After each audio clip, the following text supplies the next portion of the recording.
Margaret Sullivan had been away for 3 years. 3 long years serving her country in places most Americans would never see on a map. She'd left Pine Ridge, Montana, as a young woman with dreams of making a difference.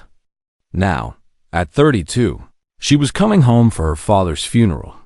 A flight from Washington, D.C. had been delayed twice. By the time Margaret landed in Billings and drove the rental car through the winding mountain roads toward Pine Ridge, exhaustion had settled deep in her bones. But it wasn't just physical tiredness. It was the weight of grief, of classified memories she could never share, and of a hometown she barely recognized anymore. Pine Ridge had always been small. Population 4,000 on a good day. But it had been her whole world once. Main Street still had the same drugstore, the same diner with its red vinyl booths, the same post office where her father had worked for 30 years before retiring. George Sullivan had been the kindest man Margaret had ever known. A veteran himself, he'd encouraged her to serve, even though it meant watching his only daughter walk into danger. She pulled up to the Pine Ridge Community Center just after 3 in the afternoon. The funeral reception was already underway. Margaret sat in the car for a moment, staring at her reflection in the rearview mirror. She'd changed into civilian clothes at the airport's simple black dress. Minimal makeup, her dark hair pulled back in a neat bun. Nothing about her appearance suggested what she really did for a living. That was intentional. That was necessary. When she walked through the doors, the murmur of conversation softened. Heads turned. Some faces she recognized. Others were strangers. Small towns changed slowly, but 3 years was long enough for new people to arrive and old ones to forget. Margaret's Aunt Louise rushed over, tears streaming down her face. "Oh, Maggie, I'm so glad you made it." They embraced, and for a moment, Margaret let herself feel like a normal person grieving a terrible loss. But that moment didn't last long. "I need to see about the arrangements," Margaret said quietly. "The cemetery called and said there was some paperwork that needed my signature." Louise nodded. "Of course, dear. The office is just down the hall. Second door on the right."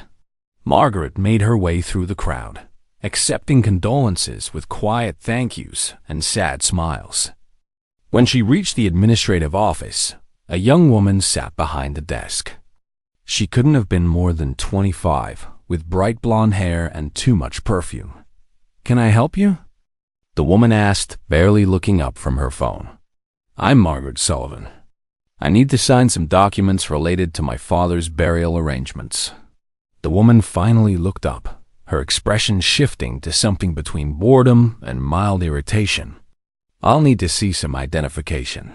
Margaret reached into her purse and pulled out her military ID. It was a standard Department of Defense identification card, the kind issued to thousands of service members.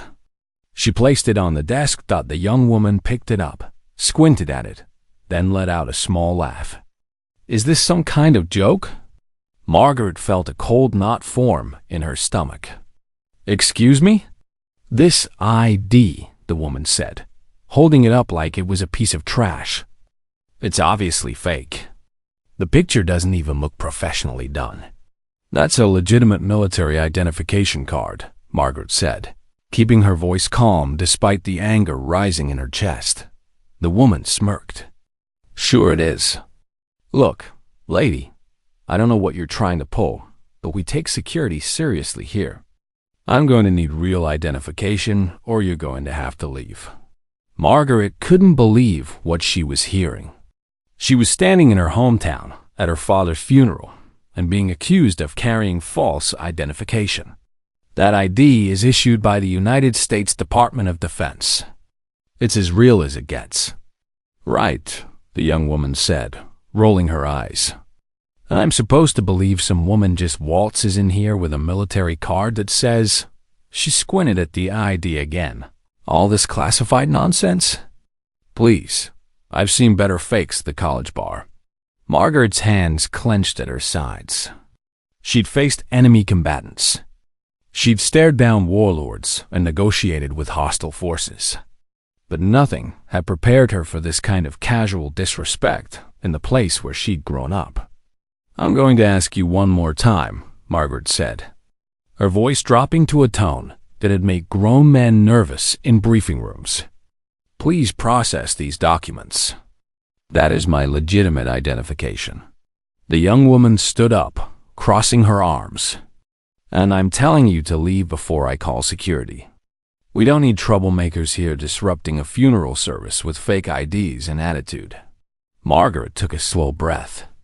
She could feel the eyes of other people in the hallway watching the confrontation. This was her father's funeral. She didn't want to cause a scene. But she also wasn't going to be treated like a criminal in her own hometown. "Fine," Margaret said quietly. "Call security." The young woman behind the desk looked momentarily surprised that Margaret hadn't simply walked away. She picked up the phone with an exaggerated sigh, clearly expecting this would end with Margaret being escorted out in embarrassment. "Yeah, Sandy? Can you send someone to the admin office? We've got a situation here." She hung up and leaned back in her chair, that same smirk plastered on her face. "Security will be here in a minute. You can explain your little fake ID to them." Margaret stood perfectly still, her military training kicking in. She knew how to wait, how to stay calm under pressure, how to let others make fools of themselves while she remained composed. It was a skill that had served her well in far more dangerous situations than this. Within 2 minutes, a heavy-set man in his 50s arrived, wearing a navy blue uniform with security embroidered across the chest. He had a coffee stain on his shirt and the weary look of someone who'd been doing this job too long without enough pay. "What's the problem, Brittany?"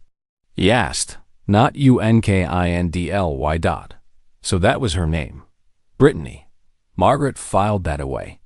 Brittany gestured dramatically at Margaret. "This woman is trying to use a fake military ID to access documents. I told her it's obviously not real, but she's being difficult about it." The security guard turned to Margaret, and she saw something shift in his expression. Maybe it was the way she stood.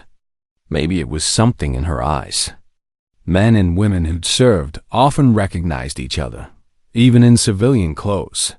"Ma'am, may I see the identification in question?" he asked, his tone respectful. Margaret appreciated that. She nodded and gestured to where Brittany had tossed her ID on the desk. The security guard picked it up carefully, studied it for a long moment. And then his eyebrows rose. "Miss Brittany," he said slowly, "this is a legitimate Department of Defense identification card." Brittany's smirk faltered. "What?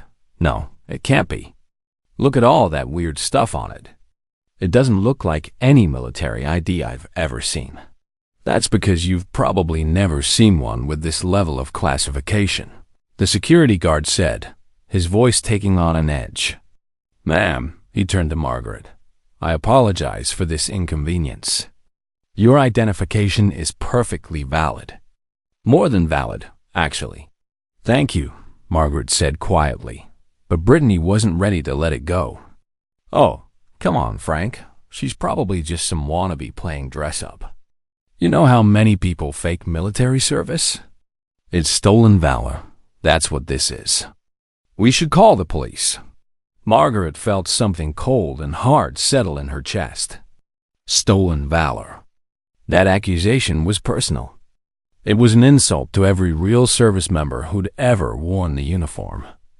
Her father had taught her to respect the military, to honor those who served. And now she was being accused of faking it at his funeral. "I can assure you," Margaret said, her voice like ice, "there is nothing fake about my service." "Prove it then," Brittany shot back, emboldened by what she thought was righteous anger. "If you're really military, what do you do? Where are you stationed? What's your rank?" Frank, the security guard, held up his hand. "Miss Brittany, that's really not—" "No, let her answer," Brittany interrupted. Because I think she's a liar. I think she made all this up for attention or to get some kind of special treatment. And I'm not going to stand here and let someone disrespect real soldiers by pretending to be one. The irony of that statement wasn't lost on Margaret. She was being accused of disrespecting soldiers while actually being one. The anger she'd been suppressing began to simmer closer to the surface. "I'm afraid I can't discuss the specifics of my work," Margaret said carefully. "It's classified." Brittany actually laughed. "Oh, of course it is. How convenient. It's all top secret, right? You're probably like a spy or something." She said this last part in a mocking tone that made Margaret's jaw clench. "Ma'am, please." Frank tried again, looking increasingly uncomfortable. "I really think we should just... What's going on here?" The new voice cut through the tension like a knife. Everyone turned to see a tall man in his early 60s standing in the doorway. He wore a crisp suit, and there was something about his bearing that commanded immediate attention. His gray hair was military short, and his pale blue eyes took in the scene with the kind of assessment that came from years of training. Frank straightened immediately. "Mr. Morrison, I was just trying to sort out. I can see what you're trying to sort out," the man said, walking into the room. His gaze landed on Margaret, and she saw recognition flash in his eyes. Not personal recognition, he didn't know her, but the kind of recognition that came from seeing certain markers, certain signs that couldn't be faked. Then his eyes dropped to the ID card in Frank's hand, and everything changed. Charles Morrison had been the chief of security for Pine Ridge County for 15 years. Before that, he'd spent 25 years in military intelligence, rising to a rank and position he still couldn't discuss in public. He'd seen things, handled things, and knew things that would never make it into any public record. And he'd learned long ago how to read the signs that others missed. The ID card in Frank's hand was one of those signs. He moved closer, and Frank handed it over without being asked. Morrison studied it carefully, his expression neutral, but his mind racing. The card itself was real, no question about that. The holographic security features alone would cost tens of thousands of dollars to fake. But it was the designation code that made his blood run cold with a mixture of respect and caution. Level 9 clearance. Special Operations Division. Need to know access only. In his entire career, Morrison had only met 3 people with that level of clearance. And those 3 people had all been ghosts' names you didn't say out loud. Faces you forgot on purpose. Operators who existed in the shadows between official policy and national security. He looked up at Margaret Sullivan. Really looked at her this time. She stood with perfect posture, hands relaxed at her sides, breathing steady. But her eyes, those eyes had seen things, done things, survived things. "Miss Brittany," Morrison said quietly, never taking his eyes off Margaret. "Step outside, please." But Mr. Morrison, she's outside now. The tone left no room for argument. Brittany grabbed her phone and stomped out, muttering something about complete overreaction under her breath. When the door closed, Morrison handed the ID back to Margaret. "Ma'am, I apologize for the disrespect you've been shown. It was inappropriate and inexcusable." Margaret took her ID and tucked it back into her purse. "Thank you. I'm Charles Morrison, County Security Chief. I served with Army Intelligence for 25 years. He said this as both an introduction and an explanation. "Margaret Sullivan," she replied simply. "I know who you are," Morrison said. "Or rather, I know what that designation means. The details, of course, remain none of my business." He paused. "You're George Sullivan's daughter. I knew your father. He was a good man. I'm sorry for your loss." This was the first genuine condolence Margaret had received that felt like it came from someone who truly understood what her father had meant to her. She felt her throat tighten. "Thank you," she managed. Frank, who'd been standing awkwardly to the side, cleared his throat. Mr. Morrison, should I?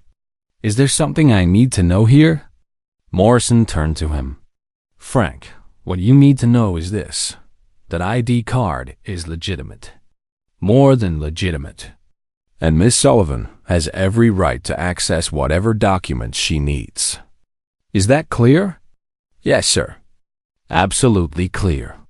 Good. Please get those papers ready for her signature. And make sure there are no further ... complications. Frank nodded vigorously and hurried to the filing cabinet. Morrison lowered his voice so only Margaret could hear. I don't know what you do, and I don't want to know. But I recognize the markers. You're operating at a level most people don't even know exists. He paused. That young woman out there? She has no idea who she was talking to. No idea at all. It's better that way, Margaret said quietly. Maybe, but she needs to understand what she did wrong. Not the classified parts, just the basic respect part.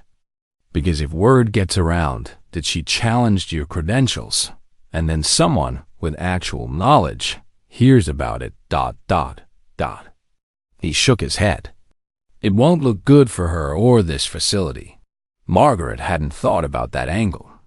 She'd been so focused on getting through her father's funeral that she hadn't considered the broader implications. In certain circles, the kind of clearance she carried was recognized and respected. In those same circles, anyone who'd publicly questioned or humiliated someone with that clearance would be viewed as either dangerously incompetent or a security risk. I'm not here to ruin anyone's life, Margaret said. I just want to bury my father and go home. I understand, but there's something you should know. Morrison glanced at the door, making sure they were still alone. This community center has been having some security issues. Nothing major, missing supplies, unauthorized access to files, that kind of thing. Small town stuff, or so we thought. But last week, someone tried to access the county's emergency management database. They didn't get far, but it raised flags. Margaret felt a familiar tingle of alertness. Why are you telling me this? Because your father was helping us investigate it before he passed. He noticed some irregularities. George was sharp. He might have retired from the post office, but he never stopped paying attention. Morrison's expression grew more serious. I think he was onto something. I think that's why he wanted to make sure you came home. That stopped Margaret cold. My father, he asked for me. His last words to me 3 days before he died were, make sure Maggie comes home. She needs to know. I thought he just meant for the funeral. But now I'm not so sure. Frank returned with a folder full of papers, oblivious to the conversation happening around him. Here we are, Miss Sullivan. Just need your signature on these 3 forms. Margaret took the pen, her mind racing. She signed the documents automatically, barely seeing what she was signing. Her father's last words. Make sure Maggie comes home. She needs to know what. Morrison waited until Frank had filed everything and left the room again. Then he pulled a small envelope from his jacket pocket. Your father left this with me. He said if anything happened to him, I should give it to you personally. No one else. Just you. Margaret took the envelope with trembling hands. It was sealed, with her name written in her father's familiar handwriting. I'll leave you alone, Morrison said, moving toward the door. But Miss Sullivan, when you're ready to talk about what's in that envelope, you know where to find me. And whatever your father was worried about. It's still here. Still happening. He left, and Margaret was finally alone in the small office. She stared at the envelope for a long moment, afraid of what it might contain. Finally, she broke the seal and pulled out a single sheet of paper. Her father's handwriting was shaky. He'd been sick when he wrote this, but the message was clear. Maggie, if you're reading this, I'm gone. I'm sorry I couldn't tell you everything in person, but they might have been listening. There's something wrong in Pine Ridge. Something big. It started 6 months ago with small things. Now it's bigger. I found evidence. It's hidden in the place only you and I know. Get it? Trust Morrison, but trust no one else. They think you're just George Sullivan's daughter. Let them keep thinking that. Use it. Stay safe. I love you always. Dad. Margaret read the note 3 times, her hand shaking.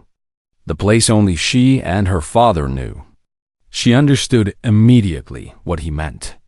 Their cabin. The old hunting cabin up in the mountains where they'd spent countless weekends when she was growing up. She folded the note and tucked it back into the envelope, her mind shifting into operational mode. Something big. Evidence. Trust no one. This wasn't just a funeral anymore.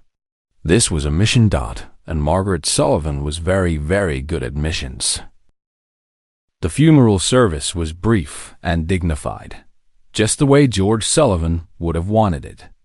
Margaret stood beside the grave as the pastor spoke about her father's kindness, his service to the community, his devotion to his daughter.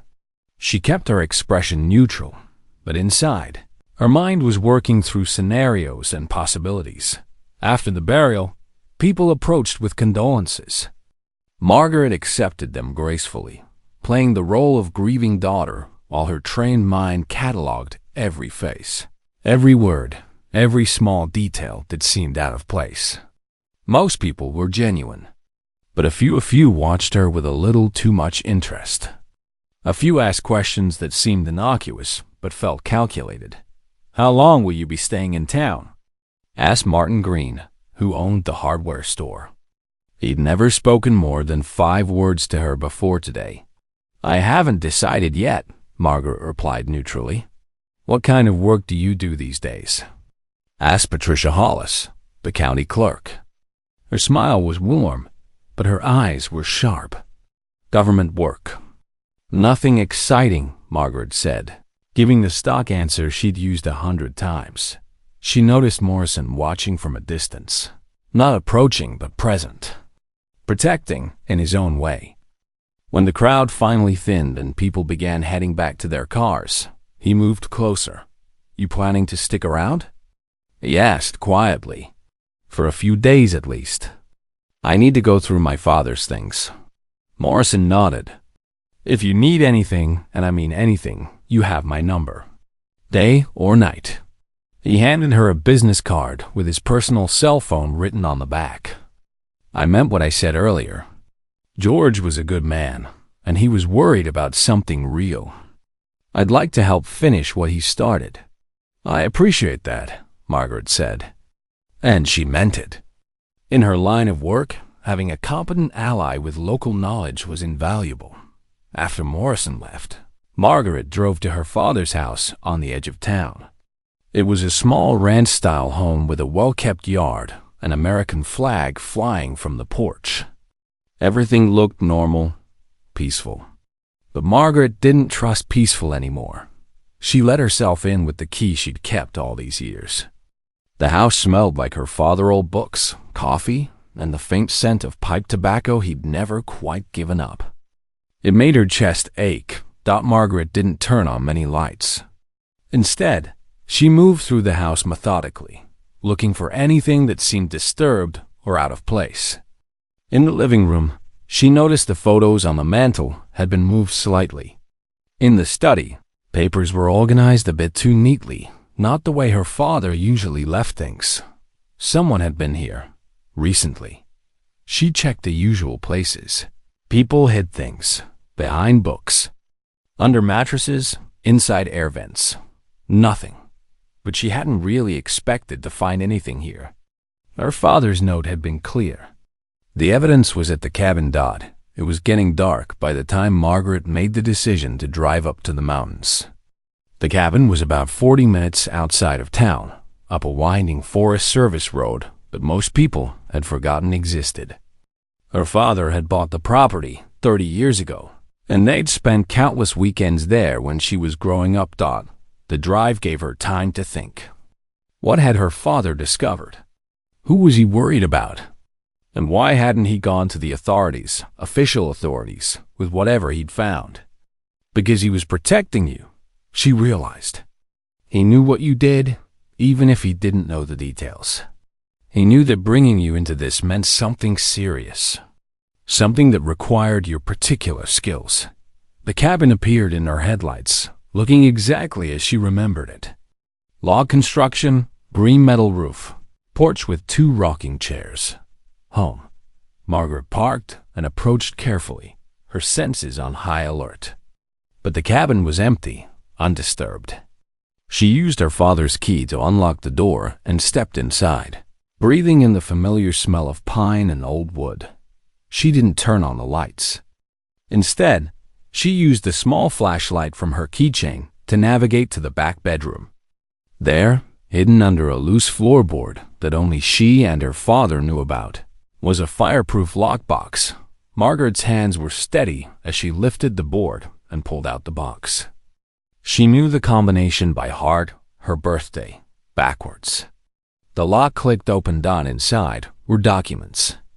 Dozens of pages of printed emails, handwritten notes, photographs, and what looked like financial records. Margaret spread them across the bed and began to read. What she found made her blood run cold. Her father had uncovered a smuggling operation. But not drugs or weapons, something worse. Medical supplies. Specifically, medications that were supposed to be going to the Veterans Hospital in Billings. They were being diverted, repackaged, and sold on the black market.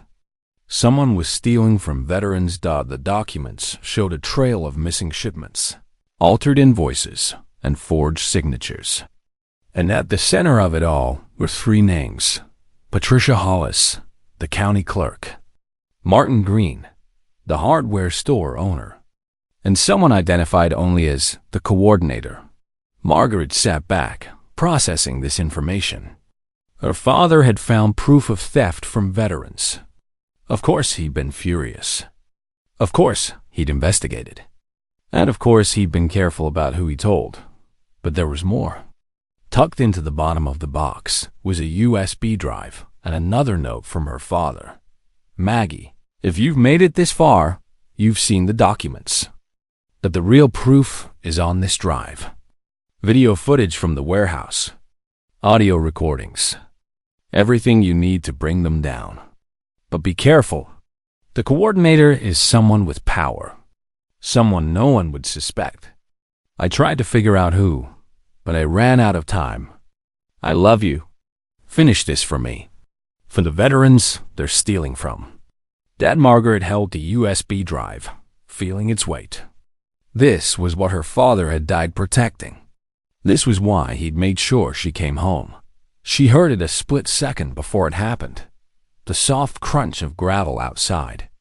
Someone was here. Margaret moved instantly, shoving the documents back into the lockbox and pushing it under the bed. She slipped the USB drive into her pocket and moved to the window, staying low.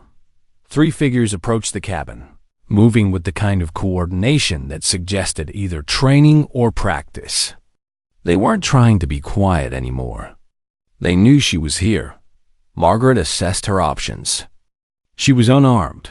She'd flown commercial and hadn't had time to secure a weapon. 3 against 1, in close quarters, in the dark. Not ideal odds, but she'd face worse. The front door rattled. Someone was trying the lock. "We know you're in there, Miss Sullivan," a male voice called out. "We just want to talk." Margaret didn't believe that for a second. She moved silently to the back bedroom window, testing it. Locked, but she could break it if necessary. "Your father was a curious man," the voice continued.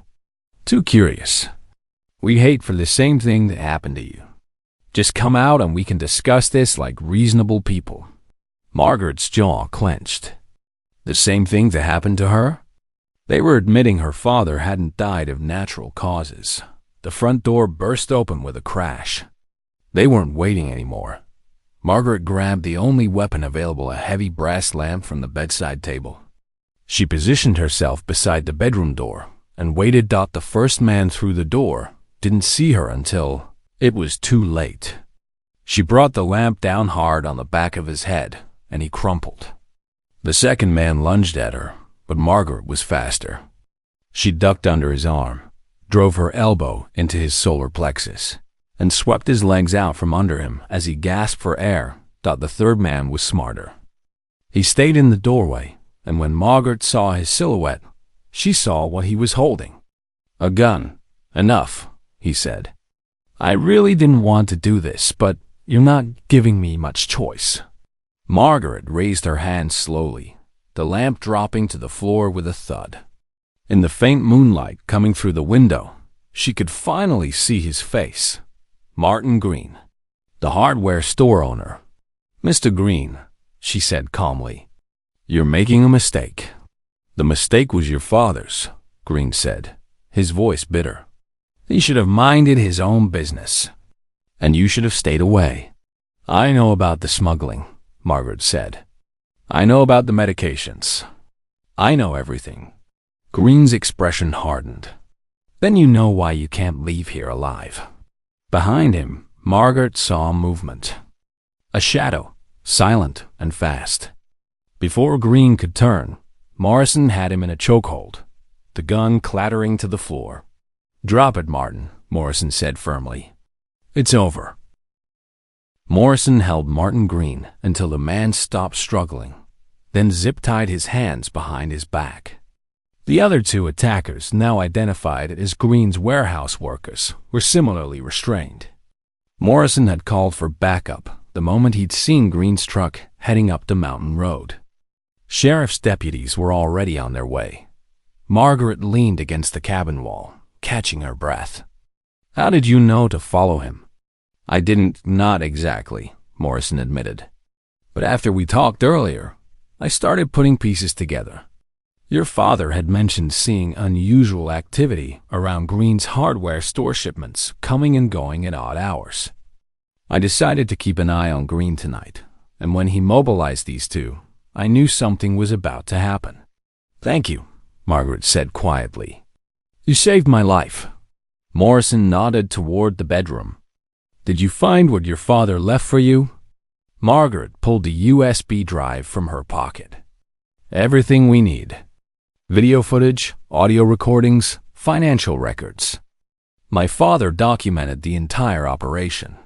By the time the sheriff's deputies arrived, Margaret had explained the basics of what her father had uncovered. Green and his men were taken into custody, and the cabin became a crime scene. But Margaret had already secured the most important evidence. The next morning, Margaret sat in the Pine Ridge Sheriff's office with Morrison and Sheriff Tom Baker, a weathered man in his 50s who'd served this county for 20 years. She'd uploaded the contents of the USB drive to a laptop, and they watched it together in silence. The footage showed everything. Shipments of medications arriving at Green's warehouse, medications marked for the Veterans Hospital in Billings. Green and his workers repackaging them, removing identification labels, creating fake documentation. And then, most damning of all, meetings between Green and Patricia Hollis, where cash changed hands and forged county documents were handed over. But the final video made everyone in the room go still.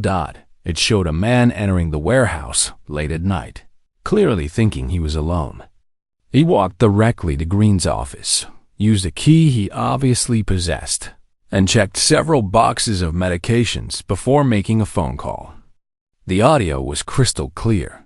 The shipment's clean, the man said. Nothing that can be traced back to us.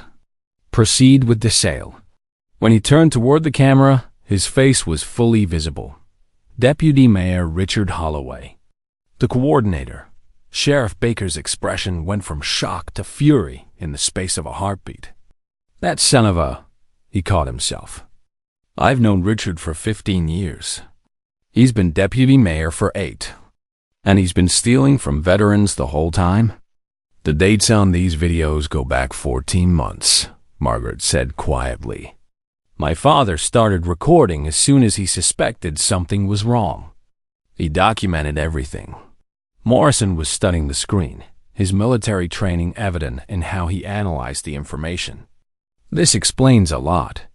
Holloway had access to county records, shipping schedules, everything he'd need to coordinate an operation like this. And his position gave him cover.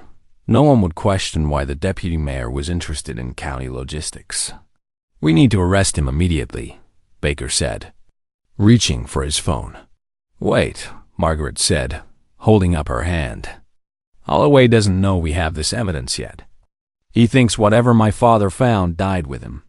And he thinks I'm just a grieving daughter who'll go back to wherever I came from in a few days." Morrison understood immediately. "You want to use that?" "I want justice," Margaret said firmly. "Not just for my father, but for every veteran who should have received medications that were sold on the black market instead. I want to know how deep this goes, who else is involved, and I want to make sure every single person responsible answers for what they've done." Baker looked uncertain. "Miss Sullivan, I appreciate what you're trying to do, but this isn't—" "Sheriff," Morrison interrupted gently. "Do you know what Level 9 clearance means?" Baker shook his head. "It means Miss Sullivan operates at a level of national security most people don't even know exists. It means she's handled situations far more complex and dangerous than a small-town smuggling ring. And it means that if she says she has a plan, we should probably listen." Margaret gave Morrison a grateful look before turning back to the sheriff. "I'm not asking you to do anything illegal. I'm asking you to let me attend the town council meeting tonight. Holloway will be there. So will most of the key people in this town. And I want to make sure everyone knows exactly what's been happening under their noses." Baker considered this for a long moment, then nodded slowly. "All right, but I'm bringing extra deputies, and if anything goes sideways, you have my permission to arrest everyone in the room," Margaret said with the faintest hint of a smile. That evening, the Pine Ridge Town Hall was packed. Word had spread that George Sullivan's daughter was going to address the council during public comment. People assumed it would be about the funeral arrangements or perhaps a thank you to the community. No one expected what was about to happen. Margaret stood at the podium in the main chamber, wearing a simple navy suit. She looked like a professional woman, maybe a lawyer or business person. Nothing about her appearance suggested what she really was. Holloway sat at the council table, looking bored and slightly annoyed that his evening was being interrupted. Patricia Hollis sat beside him, checking her phone. Martin Green was noticeably absent already in custody, though that information hadn't been made public yet. "Good evening," Margaret began, her voice calm and clear. "My name is Margaret Sullivan. Many of you knew my father, George Sullivan, who passed away last week. I wanted to thank this community for the support you've shown during this difficult time." There were murmurs of sympathy from the crowd. Holloway was already looking at his watch. "However," Margaret continued, "there's another reason I'm here tonight. My father died knowing something that I believe this community needs to know. Something about theft, corruption, and betrayal." Now she had everyone's attention. Holloway's head snapped up. Hollis stopped scrolling on her phone. "For the past 14 months, someone has been stealing medications intended for veterans. Shipments that were supposed to go to the Veterans Hospital in Billings were being diverted, repackaged, and sold on the black market." The room erupted in shocked conversation. Holloway stood up, his face red.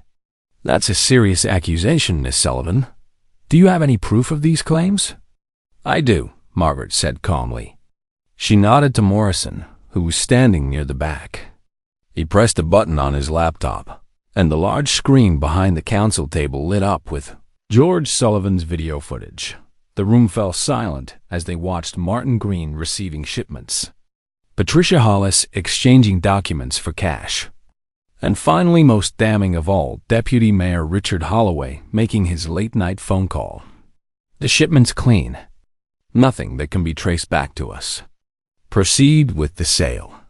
When the video ended, the silence was absolute. Every eye in the room was on Holloway, whose face had gone from red to deathly pale. That's not, he stammered. That's you, Margaret said, her voice hard now. Stealing from veterans.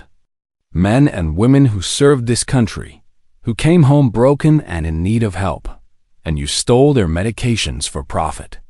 Sheriff Baker and his deputies moved in, surrounding Holloway and Hollis. Richard Holloway, Patricia Hollis, you're under arrest for theft, fraud, conspiracy, and racketeering. Holloway made a desperate attempt to run, but Morrison was there, blocking his path. The former intelligence officer didn't say a word, just looked at him with an expression of absolute contempt as the deputies handcuffed Holloway and led him away. He was shouting about lawyers and false accusations and how this was all a misunderstanding. No one was listening. Margaret remained at the podium as the chamber slowly emptied, people still in shock over what they'd witnessed. When only a few people remained, Brittany, the young woman from the community center, approached hesitantly. "Miss Sullivan?" She said quietly, "I owe you an apology. A huge apology. I was disrespectful and ignorant, and I'm so sorry." Margaret studied her for a moment. Brittany looked genuinely ashamed, her eyes red from crying. "Do you understand now why we take identification seriously?" Margaret asked. "Yes, ma'am, completely." "And do you understand that disrespecting someone's service, whether you recognize their credentials or not, is never acceptable?" "Yes, ma'am. I was wrong. I was so wrong." Brittany wiped her eyes. "I've been working at the community center for 2 years, and I thought I knew everything. I thought I could spot a fake ID from a mile away. But I had no idea. I didn't know people like you even existed." Margaret's expression softened slightly. "Most people don't, and that's intentional. But the lesson here isn't about me or what I do. It's about respect, about not making assumptions, about understanding that there's a lot happening in this world that you can't see on the surface. I understand, and I'm truly sorry about your father. From what I've heard tonight, he was an incredible man." "He was," Margaret said quietly. "Thank you." After Brittany left, Morrison approached. "That was well done. The whole thing." "My father did the hard part," Margaret said. "He found the evidence. He documented everything. He put himself at risk to protect people he'd never even met. All I did was finish what he started. Don't sell yourself short. You handled this perfectly. You could have come in and taken over, pulled rank, made this a federal case. Instead, you let the local authorities handle it their way. You showed respect for the process." Margaret smiled slightly. "My father taught me that. He always said that real strength isn't about showing off what you can do. It's about doing what needs to be done, in the way it needs to be done, regardless of who gets the credit. Wise man, the wisest." They stood in comfortable silence for a moment before Morrison spoke again. "What happens now? Will you be staying?" "For a few more days. I need to make sure the prosecution has everything they need. And I need to go through my father's house, decide what to do with his things." She paused. "But then I have to go back. I have responsibilities, classified responsibilities. The most classified kind." Morrison nodded, understanding. "Wow, for what it's worth, Pine Ridge is better for having had you here. Even if most people will never know the full truth about what you did." "That's the job," Margaret said simply. 2 days later, Margaret stood in front of her father's grave one last time before leaving Pine Ridge. She'd spent the previous day giving statements, signing documents, and ensuring that the evidence against Holloway, Hollis, and Green was airtight. Federal prosecutors had already gotten involved. The theft of VA medications was a federal crime, and all 3 were facing serious prison time. The investigation had expanded too. Holloway's phone records revealed connections to similar operations in 3 other Montana counties. What George Sullivan had uncovered turned out to be just one piece of a much larger criminal network. By the time everything was untangled, dozens of people would likely be arrested. But that was someone else's job now. Margaret had done what her father asked. She'd finished what he started. "I got them, Dad," she said softly to the headstone. "Every single one of them. And I made sure people know it was you who uncovered it all. They're talking about naming the new Veterans Clinic after you. George Sullivan Memorial Clinic. You'd probably hate that you never liked being the center of attention. But you deserve it." She placed a fresh bouquet of flowers at the base of the stone, then straightened her shoulders. It was time to go down at the airport. Morrison was waiting to see her off. He'd insisted on driving her, and Margaret hadn't argued. "Sheriff Baker wanted me to tell you that the town council voted last night," Morrison said as they walked to the security checkpoint. "They're creating a new position, county veterans advocate. Someone whose job is specifically to make sure veterans get the services and support they're entitled to. They want to make sure nothing like this ever happens again." "That's good," Margaret said, genuinely pleased. "That's really good. They also wanted me to ask if you'd be interested in the position." Morrison smiled at her surprised expression. "I told them you probably had other commitments, but they wanted to ask anyway. Tell them I'm honored, but yes, I have other commitments. Commitments I can't talk about, in places I can't name, doing things I can't describe. I figured as much." Morrison stopped just before the security line. "Margaret Sullivan, it's been a privilege knowing you, even if it was just for a few days." "The privilege was mine, Mr. Morrison. Thank you for believing my father. And thank you for having my back. Always." He held out his hand, and they shook a firm, respectful handshake between two people who'd served their country in different ways, but with the same dedication. As Margaret went through security, she felt her phone buzz. A message from a number she recognized, her handler at the Department of Defense. "Condolences on your loss.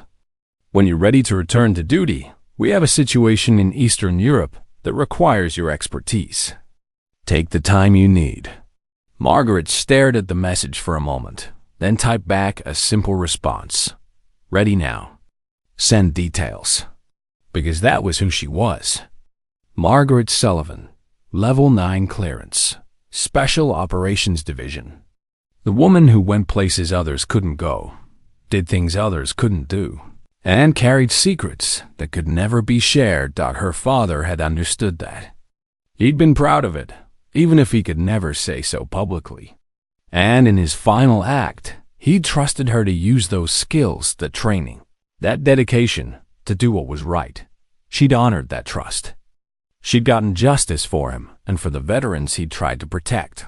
And now, she'd honor it again by going back to the shadows where she belonged, protecting people who would never know her name, serving a country that could never acknowledge what she did. The plane lifted off, carrying Margaret away from Pine Ridge and toward whatever came next. Below her, the small Montana town grew smaller and smaller until it disappeared from view. But she'd remember it. She'd remember her father's courage, Morrison's loyalty, and the reminder that even in the smallest places, there were battles worth fighting and people worth protecting. 3 months later, Morrison received an envelope with no return address. Inside was a single photograph, Margaret in military dress uniform, standing at attention, receiving a medal from someone whose face had been carefully blurred out. On the back, in neat handwriting, were 4 words: "Thank you for everything." He smiled and tucked the photo into his desk drawer, next to his own service medals. Some heroes wore uniforms everyone could see. Others wore shadows and silence, but they were all heroes just the same. And in Pine Ridge, Montana, when people talked about George Sullivan and his daughter, the one who'd brought down a corruption ring and restored honor to their town, they spoke with respect and gratitude, even if they'd never fully understand who Margaret Sullivan really was or what she really did, or why a simple military ID had caused such a dramatic turn of events that day at the community center, they knew she was someone special. Someone who'd stood up for what was right when it mattered most. And in the end, that was the only truth that mattered. The truth that some people, in the quiet moments between headlines and history, choose to serve, to protect, to sacrifice. Not for glory or recognition, but because it's what needs to be done. And Margaret Sullivan, brave, dedicated, and forever her father's daughter, would continue doing exactly that, wherever the mission took her next. The end.